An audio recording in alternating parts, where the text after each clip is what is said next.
Bismillah ar-Rahman ar-Rahim. Dans cette conférence virtuelle, donc, on va vous présenter le design des matériaux, de la théorie aux applications. Alors, comme meilleur exemple pour les matériaux, donc, je prends cet exemple, les LED, les diodes électroluminescentes, donc à base de semi-conducteur 3,5, essentiellement du GaN et des alliages à base des éléments 3,5 et de l'azote, du nitrure. Donc ces LED ont révolutionné l'éclairage. Donc les auteurs Okazaki, Amano et Nakamura, c'est les co-Nobel de physique 2014. Donc ça a été une intense recherche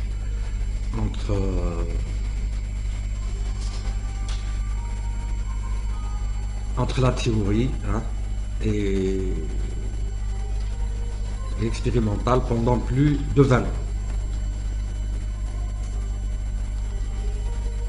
Donc on assiste à un besoin grandissant pour le développement de nouveaux matériaux. Le matériau doit être conçu pour des propriétés spécifiques, compatibles avec d'autres technologies, pour qu'on puisse le synthétiser, ne contient pas d'éléments toxiques. Bien sûr, il ne doit pas être cher et rare. Donc, quelle est la solution? C'est le design des matériaux. Si vous voulez, c'est un mariage heureux entre des approches quantiques et une multitude de techniques qu'on va voir, data mining, modèles évolutionnaires, etc. Alors, la théorie quantique est la clé essentielle pour la compréhension fondamentale d'une grande variété de phénomènes physiques, chimiques et biologiques. Donc, le 20e et le 21e siècle ont vu un développement extraordinaire technologique. L'homme n'a jamais pu atteindre ce développement qu'au 20e et 21e siècle. Donc, comme application, vous avez l'ordinateur, le laser, la fibre optique, les LED, les portables, les horloges atomiques, etc. Alors tout ça, ça a été grâce, bien sûr, à la révolution quantique, c'est-à-dire à la mécanique quantique. Donc si vous voulez, il y a eu 3 ou 4 révolutions qu'a pu faire l'homme. Il y a eu celle de Newton. Donc, après, celle de la mécanique quantique et d'Einstein pour ce qui est de la relativité restreinte et générale. Donc, cette aventure a commencé avec Planck.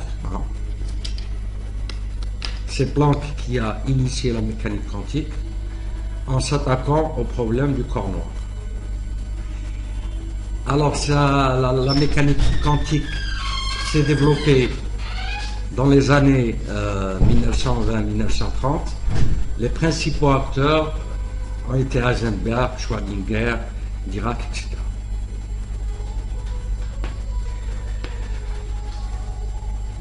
Donc tout le problème est de pouvoir résoudre l'équation, la célèbre équation de Schrödinger, H psi égale psi. Donc pour un gramme de matière, vous avez 10 puissance 23 électrons. Donc tenir compte de toutes les interactions est quasiment impossible. Alors ici on voit brièvement l'historique de la résolution de l'équation de Schrödinger. Donc bien sûr au début on pouvait la résoudre que pour un atome à 1 ou 2 électrons, l'atome d'hydrogène, d'accord. Donc il fallait attendre 1964-65 avec la DFT pour pouvoir résoudre cette équation. Elle a été résolue empiriquement dans les années 70 avec le développement du pseudo-potentiel empirique. Et elle a été résolue de façon satisfaisante, de façon, on va dire, quasi exacte, par une méthode de premier principe en 1982. Alors vous avez deux grandes familles pour résoudre l'équation de Schrödinger. Vous avez les méthodes empiriques de type pseudo-potentiel ou liaison forte, et vous avez les méthodes de premier principe, méthode de type pseudo-potentiel ou méthode de type tout électron. La première famille utilise des données expérimentales. La seconde famille, c'est-à-dire les méthodes de type premier principe, donc utilise seulement des données intrinsèques, atomiques. Alors, que savons-nous pour ce qui est du comportement de la fonction d'onde du potentiel? Alors, on sait que le potentiel est singulier près de l'ion, c'est-à-dire qu'il est qui diverge, il est infini. La fonction d'onde aussi au niveau de la singularité. Hein. Cette fonction d'onde est lisse entre les atomes. Alors brièvement, on va présenter la méthode du pseudo-potentiel empirique. Alors la méthode du pseudo-potentiel empirique donc, s'inspire du modèle standard. Donc si vous prenez le silicium qui a 14 électrons, donc il faudrait séparer ces électrons en électrons du cœur et les électrons de valence. Donc les électrons du cœur, si vous voulez, c'est les 1s2, 2s2 de P6, c'est-à-dire vous avez 10. Ces électrons ne participent pas à la liaison. Et ce qui nous intéresse, ce sont les électrons de valence, les 3s2, 3p2, ici vous avez 4. Et ce sont ces électrons qui sont responsables de toutes les propriétés qui nous intéressent. Donc le modèle du pseudo-potentiel s'inspire donc du modèle standard pour les propriétés physico-chimiques, dépendent exclusivement des électrons de valence. Donc vous avez l'hamiltonien ici, hein, vous avez la partie cinétique et la partie potentielle, d'accord? Donc si vous voulez rapidement, l'objectif du pseudo-potentiel empirique, c'est d'avoir des fonctions d'onde de type onde plane et d'avoir le potentiel, hein, VC, qui est dans l'hamiltonien, faible autant que possible. Alors pourquoi des ondes planes? Parce que nous avons dit que ce sont les électrons de valence qui étaient responsables des propriétés qui nous intéressent, hein, propriétés électroniques, etc. Et un potentiel faible va assurer une convergence rapide des solutions, c'est-à-dire que, parce que tout le problème revient donc à diagonaliser une matrice, et donc si vous avez un potentiel faible, vous allez développer votre fonction d'onde en un nombre raisonnable d'ondes planes, par exemple une centaine, hein, donc on peut diagonaliser une matrice de 100, 100 hein, rapidement. Hein. Alors ceci est obtenu en utilisant le théorème d'annulation de Félix Kleiman, d'accord, où la fonction d'onde de départ est développée en onde plane et une combinaison d'onde du cœur, et on va imposer l'orthogonalité de la fonction de départ avec les fonctions d'onde du cœur. Et donc vous obtenez un nouveau potentiel, hein, qui est VC plus VR, et une nouvelle fonction d'onde. Maintenant, la fonction d'onde est une fonction d'onde de type onde plane. Donc, si vous voulez, vous avez atteint les deux objectifs. Le nouveau potentiel est faible, hein, et c'est VC plus VR. C'est-à-dire vous avez une partie attractive et une partie répulsive qui ont la même amplitude, la même valeur, hein, la valeur absolue si vous voulez, donc ils s'annulent. Et vous avez, si vous voyez le potentiel en fonction de R, vous n'avez plus la singularité, hein, il est fini, hein, près du cœur, et vous avez éliminé les oscillations du cœur, hein, en regardant la figure à gauche. Hein. Alors, pratiquement, comment on fait? Donc, vous avez les paramètres de la méthode ici, ce sont des facteurs de forme qui apparaissent dans le potentiel. Donc, ces paramètres sont ajustés à des données expérimentales. Une fois que vous avez pu obtenir ces paramètres, donc vous pouvez commencer à faire des calculs, vous pouvez avoir accès aux propriétés électroniques, propriétés optiques, etc. Alors la conclusion, c'est que l'idée fondamentale du pseudo-potentiel est donc de tuer, c'est-à-dire d'éliminer les électrons du cœur. Il est donc possible de construire un potentiel qui retient toutes les propriétés physico-chimiques du solide, sans inclure les électrons du cœur. Donc si vous voulez avoir une idée de ce que fait le pseudo-potentiel, donc on peut prendre cet exemple. Ici vous avez donc l'image d'un motard, d'accord. Donc si vous voulez prenez l'exemple de l'autoroute, ou n'importe quelle route. Donc au lieu de mettre tous les 100 mètres un gendarme ou mettre beaucoup de radars, on peut mettre par exemple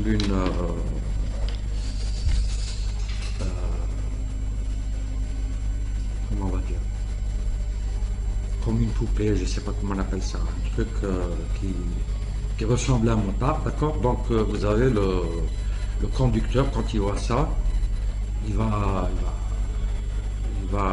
ralentir, d'accord. Donc on arrive on veut arriver à réduire les accidents, d'accord, mais ici avec un coût faible. Et c'est ce que fait le pseudo-potentiel. On arrive à résoudre l'équation de Schrödinger avec un coût très faible. Et bien sûr ici, on n'a pas le vrai potentiel, mais c'est un pseudo-potentiel, d'accord. Alors, les limitations de l'EPM, donc vous l'avez bien compris, il faut des données expérimentales. Si vous n'avez pas de données expérimentales, vous ne pouvez pas faire de calcul, d'accord. Par exemple, si vous voulez faire des calculs sur un matériau qui n'a pas été synthétisé, donc vous ne pouvez pas fitter à des données expérimentales, d'accord. Alors, les forces, il vous permet de faire des calculs le temps de calcul est très faible. Alors historiquement, c'est à cause des limitations des méthodes empiriques, dont nous avons souligné les faiblesses, qu'est née la théorie de la DFT. D'accord. Donc si vous prenez l'hamiltonien, donc vous avez l'hamiltonien, vous avez trois parties, une partie cinétique, une partie qui traduit l'interaction coulombienne, et une partie qui traduit l'interaction. La deuxième partie traduit l'interaction coulombienne électron-électron. La troisième, V extérieur, traduit l'interaction coulombienne électron-noyau. Les deux premiers sont universels, c'est-à-dire c'est les mêmes pour tous les éléments. Le dernier spécifie, parce qu'il change, il spécifie le matériau. Et donc, en fait, le grand problème dans la résolution de l'équation de Schrödinger résout dans l'interaction électron-électron. D'accord. Alors, quel est le problème avec la fonction d'onde? L'information véhiculée par la fonction d'onde, elle est redondante, elle est excessive. D'accord. La fonction d'onde est un objet complexe, ayant beaucoup plus d'informations que ce qu'on en a besoin. Donc la solution serait peut-être la densité de charge électronique. Alors la densité de charge vous permet de répondre à la question. C'est une densité de probabilité, donc elle répond à la question où est probablement l'électron. Donc si on revient à l'hamiltonien, donc on a dit que l'information relative au matériau est véhiculée par V extérieur, c'est l'interaction électron-noyau. Donc si on arrive à avoir ce potentiel, on peut construire l'hamiltonien, donc déterminer la fonction d'onde et l'énergie, et donc de toutes les propriétés désirées. Donc on veut que la densité de charge joue donc le rôle de ce potentiel. Alors la DFT, hein, la théorie de la fonctionnelle de densité, donc repose sur le double théorème de Humbert-Kohn, hein, donc en 1964, qui s'applique à tout système à un électron interagissant avec un potentiel externe. Donc le théorème 1 stipule que la densité électronique, dans son état fondamental, détermine de manière unique le potentiel extérieur, le potentiel externe et l'extérieur. Alors, pour comprendre cela, on peut envisager un système atomique de deux façons différentes. Par le noyau via, c'est-à-dire par rapport au potentiel extérieur, d'accord, ou par le nuage électronique, c'est-à-dire grâce à la densité de charge. Donc en fait, il existe une forte corrélation, hein, liaison, entre le potentiel extérieur et la densité de charge. Donc l'une étant l'image de l'autre. Donc le théorème de Humbert-Kohn est une justification théorique à l'idée qu'une densité de charge correspond à un potentiel unique. Alors, donc la révolution dans cette théorie, c'est que la variable de base, maintenant, est désormais la densité de charge électronique, et non pas la fonction d'onde. Donc cette densité de charge, cette densité électronique, donc elle apparaît donc dans la théorie de Humbert-Kohn comme étant la grandeur pertinente qui contient toute l'information. Alors, il y a un deuxième théorème très important qui stipule qu'il existe une fonctionnelle universelle de la densité. Alors, une fonctionnelle, c'est une fonction d'une fonction, d'accord, indépendante du potentiel extérieur, hein, et qui s'écrit de la façon suivante. Donc, c'est une partie cinétique, hein, qui dépend de cette densité de charge, et une partie potentielle qui dépend aussi de cette densité de charge. Et donc, on arrive à écrire l'énergie totale en fonction de cette fonction. Alors, quelles sont les propriétés? Alors, la valeur minimale de l'énergie totale, parce que bien sûr, tout le but est de pouvoir déterminer le minimum de cette énergie. Alors, ce minimum est exactement obtenu pour la densité de charge de l'état fondamental. Donc, ici, vous comprenez bien cette révolution. Donc, à gauche, pour obtenir ce minimum, donc pratiquement, il vous faut 10 puissance 23 variables. Et à droite, c'est ce que propose Kohn-Sham. Ce minimum est obtenu pour O, c'est-à-dire pour 3 variables. D'accord?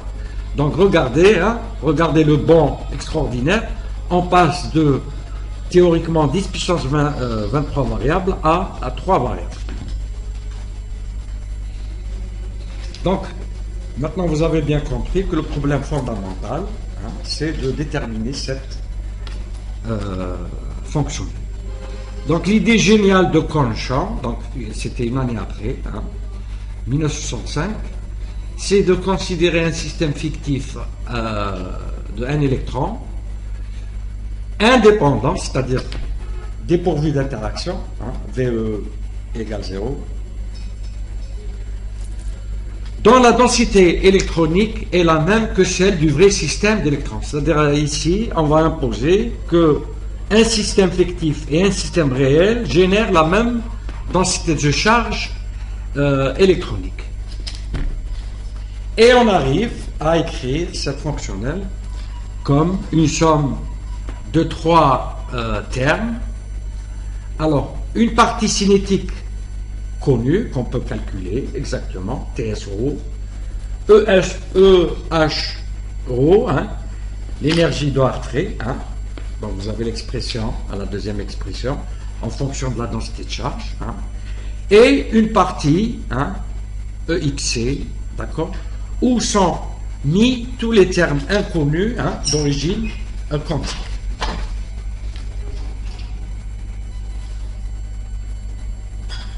Et on arrive à écrire cette énergie, d'accord. Alors tous les termes, le premier terme, le deuxième et le troisième terme, on sait le calculer exactement. Il reste le terme d'échange et de corrélation qui n'a pas, si vous voulez, une forme exacte à ce jour. Donc si vous voulez, ce terme d'échange et de corrélation rend compte de tous les effets quantiques entre particules qui ne sont pas décrits par les autres. Il traduit la corrélation de particules, c'est-à-dire que vous avez le mouvement d'un électron est corrélé, lié au mouvement de tous les autres. Comment il est lié, ça personne ne le sait, d'accord? On n'a pas de, si vous voulez, de solution, d'expression, d'accord? Comment, si vous voulez, comment est corrélé, hein, comment le mouvement est corrélé, on n'a pas de solution exacte. On a des solutions approchées, hein, qui marchent très bien. Alors cette énergie, si vous voulez, elle agit comme une colle. Elle doit garder le plus possible de matière ensemble, donc c'est la cohésion, pour contrebalancer la répulsion colombienne, d'accord.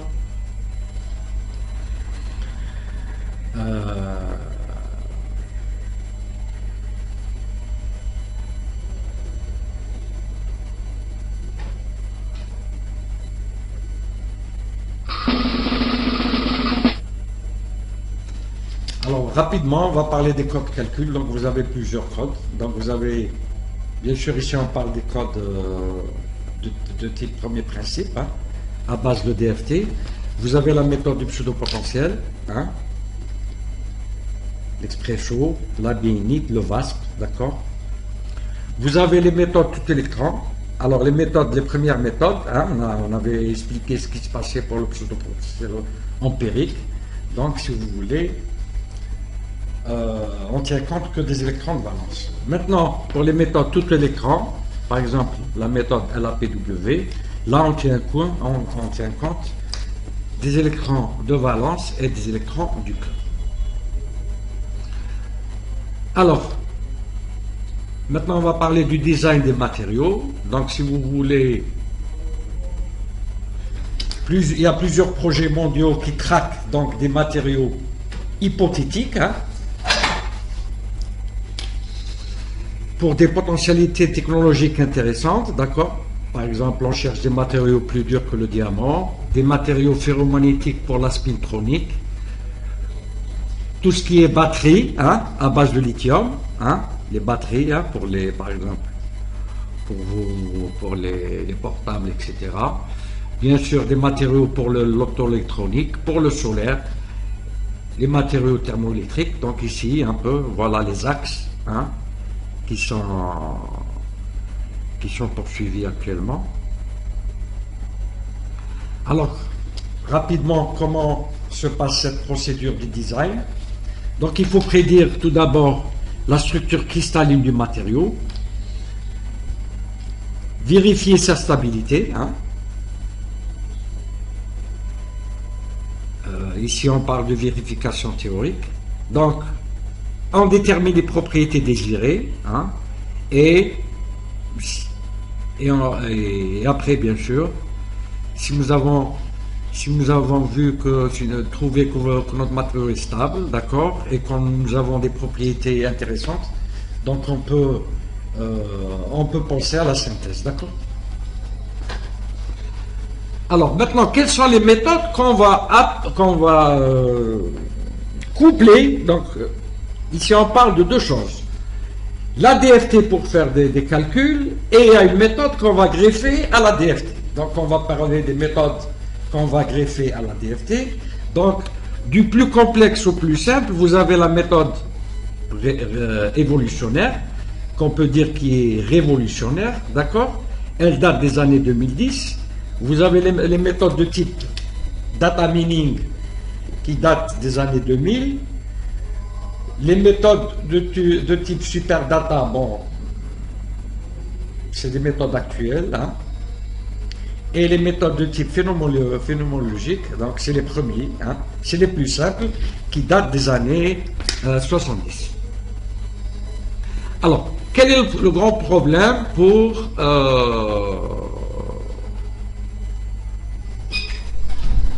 le 1, la prédiction de la structure cristalline?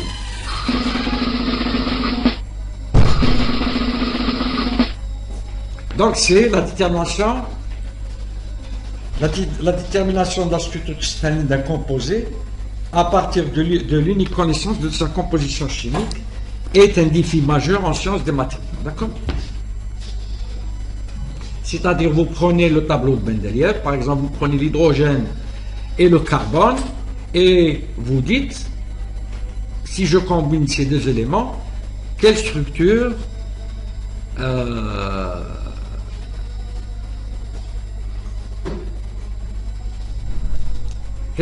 on va avoir, d'accord? Alors, la structure cristalline a vu si vous voulez, sa naissance avec la première structure découverte par Prague en 1913, hein, par la diffraction des rayons X, où on a pu déterminer expérimentalement la structure cristallographique du semi-conducteur Z26, le ZNS. Donc, d'une façon théorique, comment prédire la structure cristalline d'un matériau? Donc, il faudrait trouver, d'accord,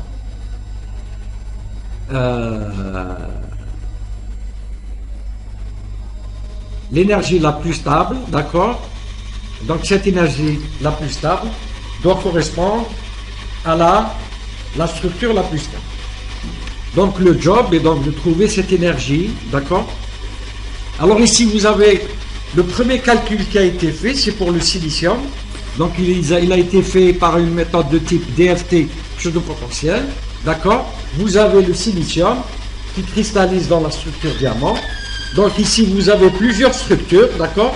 Et vous voyez, la structure la plus basse correspond à la structure diamant. Tous les autres à gauche, hein, correspondent à des structures à haute pression. Donc, ce calcul est très important. C'est le premier calcul qui a été fait, d'accord, qui montre comment on peut déterminer la structure cristalline d'un matériau. Alors, quelle est notre connaissance actuelle des matériaux? Il y a un progrès significatif, mais la connaissance reste encore relativement proche de zéro. Alors, nous connaissons 240 000 composés inorganiques, hein, ils ont été synthétisés, plus de 200 constantes élastiques, plus de 300 constantes électriques, plus de 500 gaps, plus de 200 chaleurs spécifiques, plus de 1000 supraconducteurs. D'accord? Donc la connaissance, elle est très très faible. D'accord? Alors rapidement, c'est quoi une méthode phénoménologique? C'est une méthode qui permet par exemple de séparer des phases, hein, en utilisant des grandeurs physiques. Par exemple ici, on peut séparer les trois phases, NaCl, Wurtzite et Zinc Blende, en utilisant seulement des rayons atomiques. D'accord? On peut par exemple aussi utiliser l'ionicité et le pas de réseau ou le gap, etc. Et ça vous permet de séparer, si vous voulez, hein, de séparer, grâce à ces grandeurs, de séparer les phases. Alors les méthodes de type data mining, d'accord? Alors c'est la grande mode actuellement. On a stocké plus de données numériques depuis 2010, hein, que nous l'avons fait depuis le début de l'humanité. Donc en 2013, l'humanité a stocké plus de 20 milliards de gigaoctets de données numériques, d'accord? Alors, en quoi consiste le data mining? Donc tout le but, c'est d'extraire des informations intéressantes, préalablement inconnues, à partir d'une grande base de données. D'accord? Donc tout le problème, c'est de trouver des tendances, détecter des corrélations. Et pourquoi pas prédire des lois empiriques. On a pu, grâce au data mining, trouver la première loi de Newton, F égale m gamma. On utilise ça aussi, la police utilise le data mining, d'accord? Donc vous avez énormément, pour la police aussi c'est intéressant, d'accord? Vous avez énormément de données qui permettent de trouver des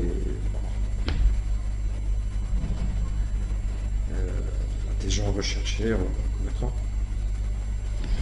Alors, mais il est difficile de jauger l'efficacité de cette méthode,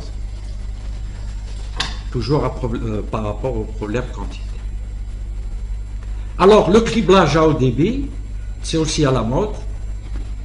Donc, c'est l'étude et l'identification de nouveaux matériaux aux propriétés spécifiques. Alors ici, on suppose l'existence d'une base de données. Donc, vous avez une base de données. Alors, je vais vous donner un exemple de base de données. Donc, vous pouvez combiner, par exemple, 3 éléments, ayant 8 électrons de valence pour former une structure stable chimiquement. Donc, structure cubique, c'est ce qu'on va appeler des structures de type Hussler. Donc, ici, on va combiner tous les éléments de la colonne 1, 2, etc. Donc, là, vous avez au total 648 matériaux.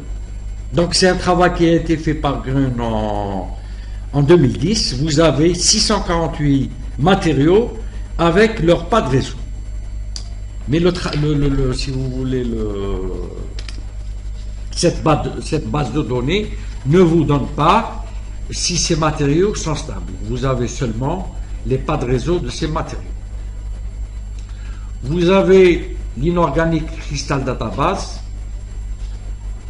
où vous avez plus de 3000 matériaux synthétisés. Vous avez le matériel projet database, où vous avez plus de 70 000 composés. Et ce qui est intéressant dans cette base de données, c'est que vous avez la structure, la plus stable de ces composés. Alors, la recherche intelligente dans la base de données est déterminée grâce à des descripteurs.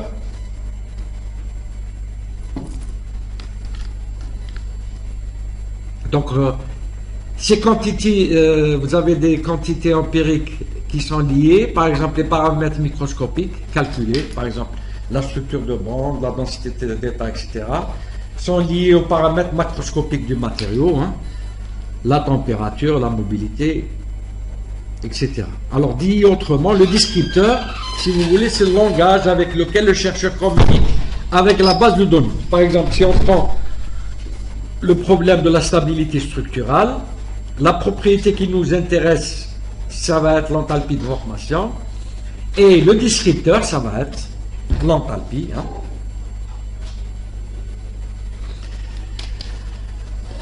Donc ici, vous avez Edison à gauche. Edison, pour sa lampe, il a fait un test sur plus de 3000 matériaux pour son filament. D'accord. Alors, si vous prenez le tableau de Mendeleïev, vous avez plus de 118 éléments. Donc, si vous voulez combiner seulement 2 éléments, vous avez plus de 7, on va dire plus, presque 7000 possibilités, combinant seulement 2 éléments du tableau de Mendeleïev. Si vous voulez combiner 4 éléments, vous avez un quaternaire, vous avez plus de 4 millions. Combiner 5 éléments, vous avez plus de 65 millions. Donc c'est pour ça, au début, nous avons dit que notre connaissance était proche de 0 pour ce qui est des matériaux. Alors, quelles sont les contraintes pour le design? Bien sûr, il y a le coût, la disponibilité, très important aussi la toxicité, donc éviter les éléments chimiques toxiques ou radioactifs, d'accord? Donc, vérifier de simples règles chimiques, par exemple la règle de l'octet, pas d'électrons non appariés, donc on doit avoir 8 ou 18 électrons.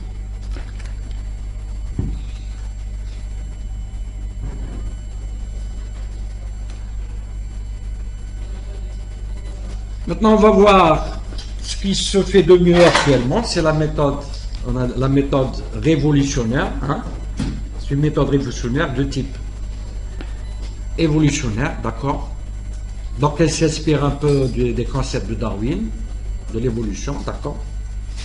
Et tout ça pour la détermination de la structure cristalline. Alors, la population de la première génération est déterminée aléatoirement, d'accord. Chaque structure est optimisée. Donc vous avez les atomes qui sont relaxés. Les paramètres de réseau sont aussi optimisés. La prochaine étape est l'hérédité. Alors dans ce processus, vous avez un motif d'une structure cristalline qui est généré aléatoirement. Il peut donc s'associer à une brique élémentaire d'une seconde structure cristalline. Alors on fait le test, qui est une étape très importante. La nouvelle structure obtenue est-elle plus stable que celle des parents? Donc il y a deux possibilités. Si ce n'est pas le cas, donc cette structure n'est pas valable. Si oui, on l'autorise à se reproduire, c'est-à-dire à se lier à un autre motif d'un autre cristal.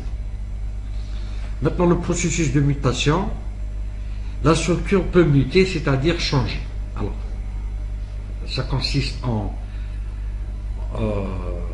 à permuter les atomes de la maille et à modifier les paramètres de maille, modifier les angles, etc. Alors, ce processus permet de faire une large recherche qui préserve des motifs déjà trouvés, ayant des structures intéressantes. La permutation facilite aussi la recherche de l'ordre optimal de l'ordre optimal des atomes.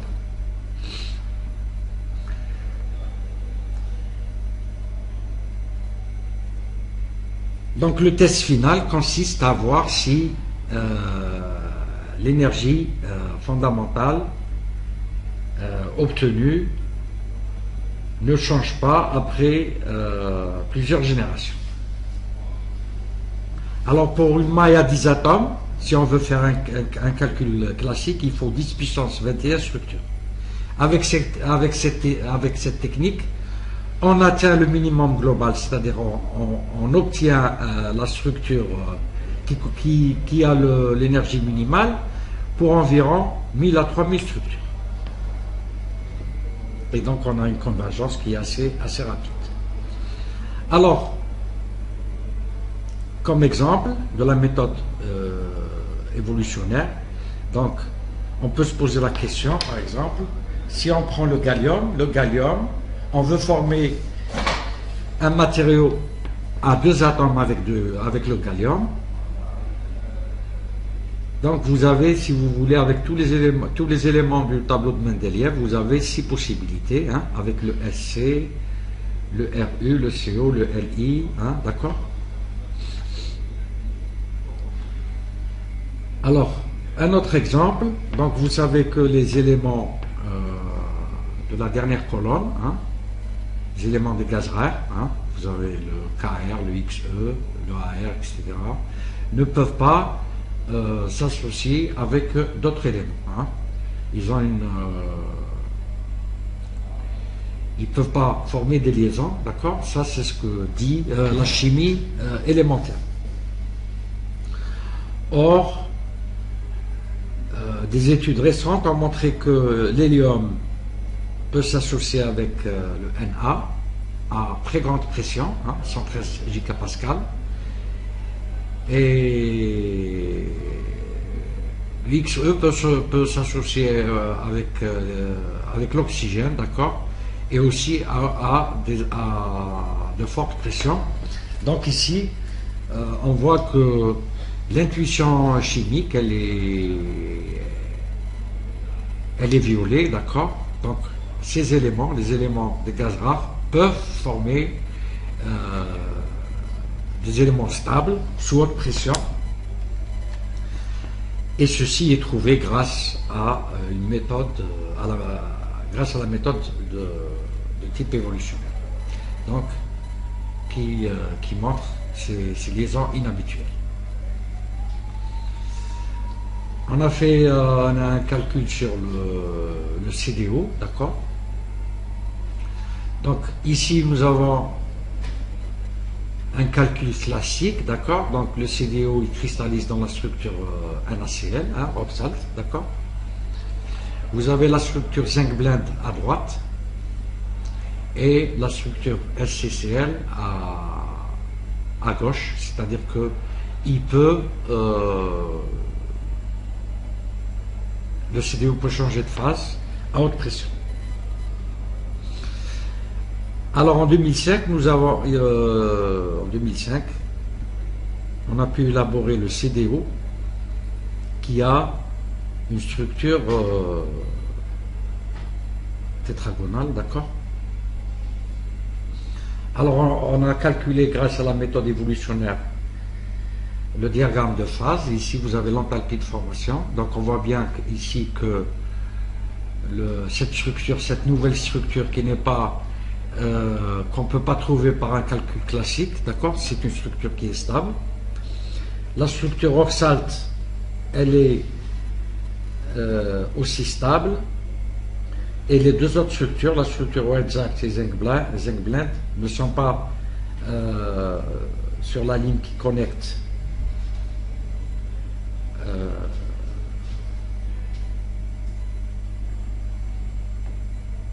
le PA3 et les éléments CDO, d'accord. Donc c'est des structures qui sont thermodynamiquement instables.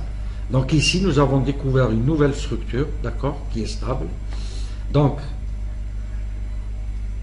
thermodynamiquement elle est stable, il faut faire un calcul de l'enthalpie, d'accord. On a vérifié que mécaniquement c'est une structure qui est aussi stable, d'accord. Les constantes élastiques vérifient les critères de stabilité. Alors, ce qui est intéressant, c'est que cette nouvelle phase, c'est une phase semi-conductrice, d'accord, avec de larges gaps. Et on montre aussi que c'est une structure qui est dynamiquement stable. Alors rapidement maintenant nous allons voir le design des nouveaux matériaux pour le solaire. Donc on ne va pas revenir sur l'importance de l'énergie, d'accord. Donc on va voir l'énergie solaire appliquée au photovoltaïque.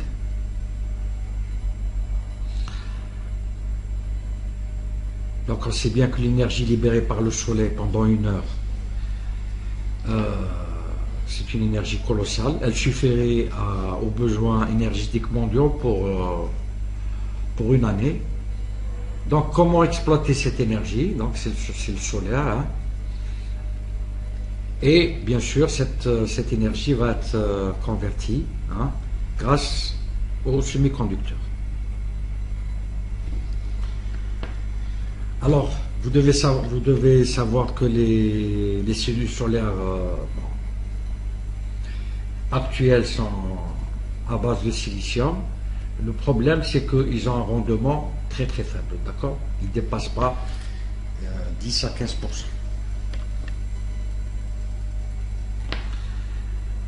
Alors des calculs de modélisation, qu'est-ce qu'ils ont montré, hein? Ils ont montré quelque chose de très intéressant.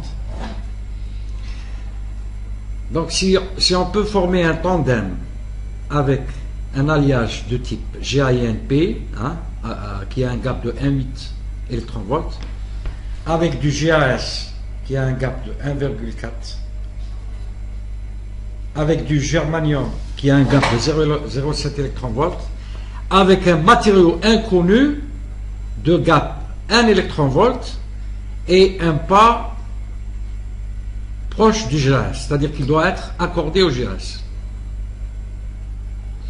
Et on a la même chose si on prend le silicium avec un cap de 1,7. C'est-à-dire que si on arrive à former ce tandem, avec un matériau X inconnu ayant un gap d'1 électronvolt et un pas de réseau de 5,65. On arrive théoriquement à un rendement de 30%. Alors la première solution, donc tous les laboratoires du monde entier se sont attaqués à des quaternaires, hein, de type GAN, INAS, GAN, ASB, etc. Alors quel est le problème de ces quaternaires? C'est qu'il y a un très grand mismatch atomique et électronique entre l'azote et l'arsenic, l'antimoine et le bismuth. D'accord? Donc en fait, il y a de grands problèmes techniques pour élaborer ce genre de quaternaire. Alors ça fait quelques années que nous avons élaboré un petit calcul, d'accord? Alors, quelle est l'astuce ici? Donc vous avez bien compris qu'il faut trouver un matériau qui a un gap d'1 électronvolt et un pas de réseau proche de celui du GS. Alors l'idée c'était quoi? C'est d'utiliser une banque de données, d'accord? Donc il y a une banque de données où nous avons 648 matériaux. Donc dans cette banque de données, c'est des matériaux de type Mg AgAs, hein, il y a ces trois atomes cubiques, d'accord, où nous avons seulement dans la banque de données que des pas de réseau. Donc la stratégie, c'est parmi tous ces matériaux, quels sont les matériaux qui ont un gap? Trouver les matériaux, c'est-à-dire prendre tous les matériaux qui ont un pas de 5,43 et de 5,65 avec et trouver parmi tous ces matériaux ceux qui ont un gap de 1 électronvolt et de 1,7 électronvolt. Alors nous avons pu trouver 5 matériaux, d'accord? Donc vous avez le delta A sur A est très faible, donc ils peuvent être élaborés. On a trouvé que ces matériaux, donc j'ai oublié de dire qu'il fallait bien sûr avoir un cap direct, d'accord, pour une efficience optique parfaite. Et ces gaps, bien sûr, vous voyez, qui sont proches du 1 électronvolt, hein, pour les 4 premiers, hein, donc 1,17, 0,9, 1,18, 1,09, et du 1,7, 1,8 pour le LICS. Donc ici, bon, je vais passer sur les propriétés électroniques. Donc nous avons vérifié la stabilité mécanique de ces matériaux. Donc vous voyez parmi 648 éléments, donc on a trouvé 5 éléments. Donc ces 5 éléments sont stables mécaniquement et ils sont stables dynamiquement et ils sont aussi stables thermodynamiquement, hein. Vous avez le delta H ici dans le tableau à droite. Donc ces matériaux peuvent théoriquement être exploités, d'accord, ils peuvent être synthétisés et probablement peut-être ils pourront avoir un rendement largement supérieur au silicium, un rendement, d'accord, un rendement de 30%. Donc bien sûr pour l'élaboration des cellules solaires.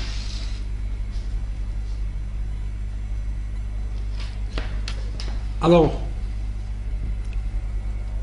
on parle maintenant du design de nouveaux matériaux pour des applications optoélectroniques.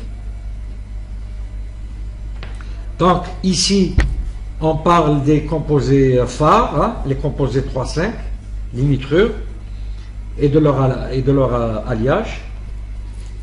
Donc ce sont les matériaux clés qui ont révolutionné la technologie de l'éclairage, hein. C'est les LED, d'accord? Alors quelle est la grandeur pertinente? C'est la variation du gap de l'alliage en fonction de la composition. Donc il faut avoir une connaissance parfaite, quand je dis parfaite, c'est-à-dire très correcte, de la variation du gap de l'alliage en fonction de la composition pour pouvoir trouver bien sûr le gap, c'est-à-dire, donc si vous avez le gap, donc vous avez la longueur d'onde qui correspond, hein, et bien sûr en fonction de la composition. Donc cette information capitale donc vous permet, si vous connaissez bien sûr le gap, donc vous avez la composition, c'est-à-dire on choisit le gap qui nous intéresse, la longueur d'onde, et on a accès donc à la composition d'alliage qui va vous permettre par la suite d'élaborer votre composant. Alors rapidement, pour étudier les alliages, la vieille méthode, c'est la méthode, enfin la méthode traditionnelle. Je vais dire c'est la méthode préhistorique, c'est la méthode, c'est la VCA, la méthode du cristal virtuel. Bon, cette méthode a montré ses limites, d'accord? Donc, elle est très mauvaise pour décrire correctement l'alliage, d'accord? Donc, il y a un paramètre qui entre en compte dans la variation du gap, c'est le C. Le C, c'est le paramètre de Boeing. C'est ce paramètre, hein, c'est la courbure qui entre dans l'équation, et c'est lui qui traduit en fait le désordre structural et chimique.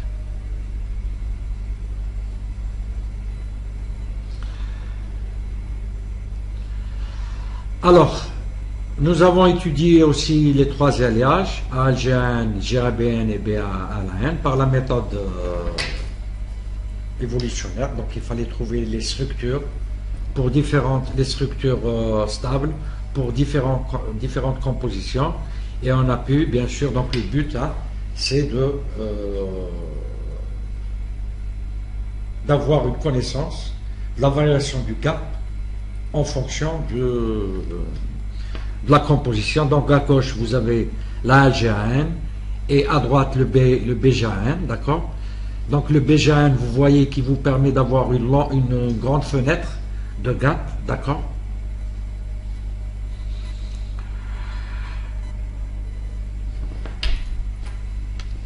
Alors on peut aussi traquer et désigner de nouveaux matériaux pour... alors ici on parle de matériaux transparents et conducteurs. Donc ils sont utilisés comme substrat dans de nombreuses applications, hein, cellules solaires, les LED, les LCD, les écrans plats, etc. D'accord? Alors, ils représentent deux fonctionnalités très contradictoires. Transparence optique, donc c'est associé à un matériau isolant, et il doit être un matériau conducteur, donc associé à un matériau opaque. Donc les objectifs, si vous voulez, au départ, c'est d'avoir des gaps supérieurs à 2,5 électronvolts. Il faut avoir des gaps directs. Ils doivent être de type P. Donc ici, c'est un travail qui a été réalisé par FIAN, hein, Nature Communication, 2015, d'accord? Donc c'est toujours, donc j'espère que vous avez bien compris, c'est toujours la même histoire, aller à une banque de données.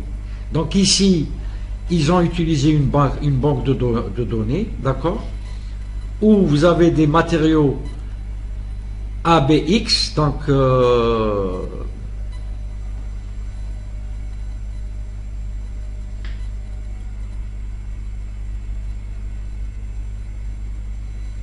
c'est des matériaux à 18 électrons de valence, d'accord, et donc vous avez principalement, ils sont formés des éléments de la colonne 1,5 et 9,17.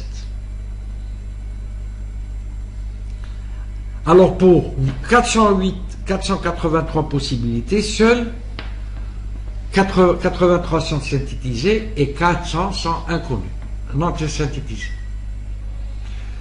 Donc ici, ils ont appliqué la DFT plus la méthode de type évolutionnaire appliquée aux 400 matériaux restants. Donc bien sûr, on vérifie la stabilité thermodynamique et dynamique, et 9 matériaux sont obtenus. Alors là, je m'excuse, ici c'est pas une banque de données, mais c'est-à-dire ils ont combiné parmi les 483 possibilités, d'accord, seuls 9 matériaux sont obtenus, d'accord. Donc ce sont les matériaux qu'on a que je présente ici. Donc c'est des composés formés de métaux lourds ayant la structure cubique de Miesler, d'accord, de type LiAlSi. Alors, ici je prends un matériau sélectionné, c'est le TaIRGE. Donc il a un pic d'absorption proche de 3,1 électronvolts, donc il est donc transparent pour le visible.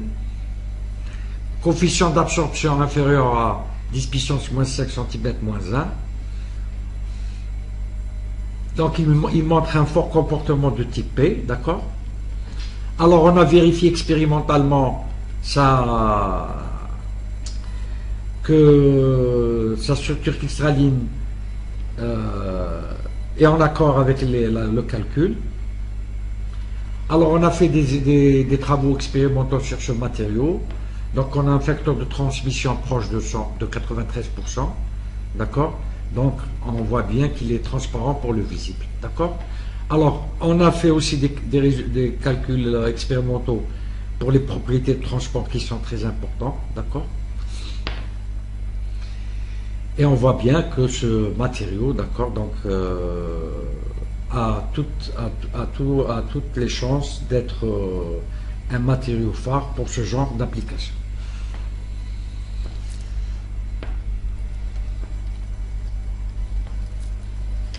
Alors je finis par les matériaux ultra durs, d'accord. Donc on peut aussi penser au design de nouveaux matériaux ultra durs, d'accord. Alors c'est quoi un matériau ultra dur ou super dur? C'est un matériau dont la dureté dépasse 40 gigapascal. Donc c'est des solides très incompressibles qui ont une forte densité électronique. Ils présentent de fortes liaisons chimiques covalentes. Donc en raison de leurs propriétés uniques, ces matériaux, de leurs propriétés mécaniques uniques, ces matériaux sont d'un grand intérêt pour beaucoup d'applications industrielles, donc pour le découpage et le polissage, revêtement et protection, etc. Alors qu'est-ce qu'on sait? Ce qu'on sait, c'est que, par exemple, enfin, le champion, hein, c'est le diamant, d'accord? C'est le plus dur connu actuellement, avec une dureté proche de 90 gigapascal et un module de compressibilité proche de 450 gigapascal. Alors quels sont les inconvénients du diamant? Bon, vous savez que bon, le coût il est extrêmement élevé, hein, et il y a les problèmes d'oxydation.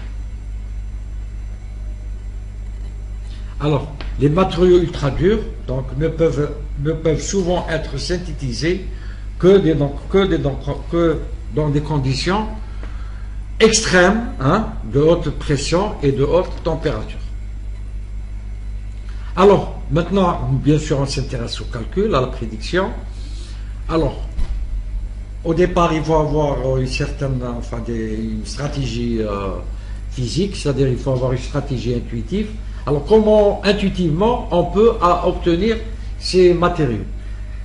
Donc, la méthode la plus simple consiste à combiner des éléments légers, hein, par exemple le carbone, l'azote, le bore, l'oxygène, qui ont de courtes longueurs d'onde, de liaison, et de fortes liaisons covalentes, hein, CBN, CN, etc.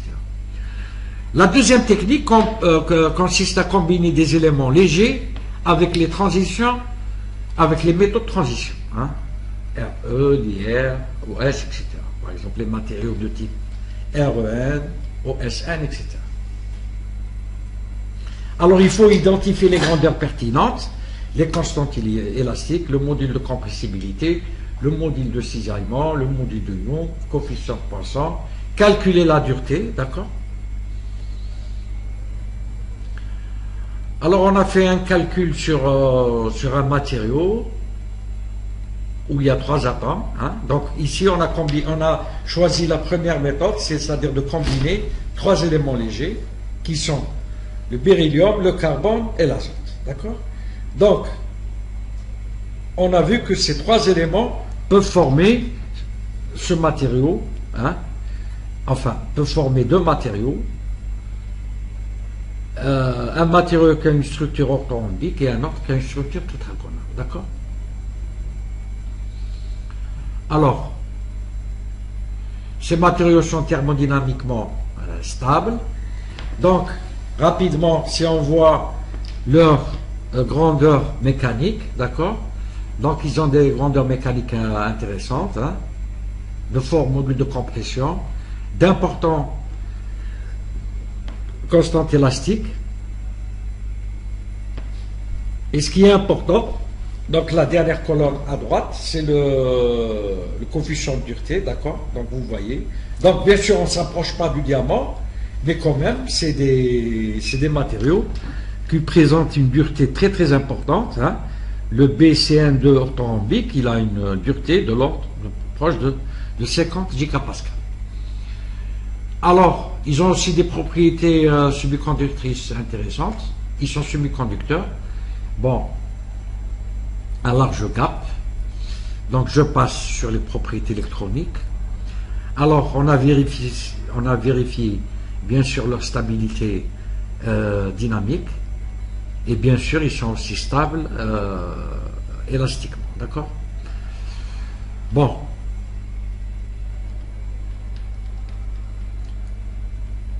Alors, comme conclusion, qu'est-ce qu'on peut dire? Pour le design des matériaux, la simplicité est préférée à la complexité. Pour le matériau, le calcul, la synthèse et la caractérisation doivent être réalisables, bien sûr. Le calcul doit être réalisable et surtout, la synthèse doit être possible. Alors, dans tous les cas, on cherche une solution satisfaisante et non pas une solution optimale, parce que quand on passe à la phase de synthèse, bien sûr, beaucoup de problèmes vont se poser et on essaiera de trouver une solution satisfaisante. Je cite Stephen Hawking, la science est une histoire sans fin. La question n'est pas de savoir qui a raison, qui a tort. Le but est de progresser. Les plus grands défis ne sont pas surmontés quand nos prédictions sont exactes, mais quand elles ne le sont pas. Nous découvrons alors de nouvelles informations qui nous obligent à modifier tout ce que nous croyons savoir. Voilà. Et je vous remercie pour votre attention.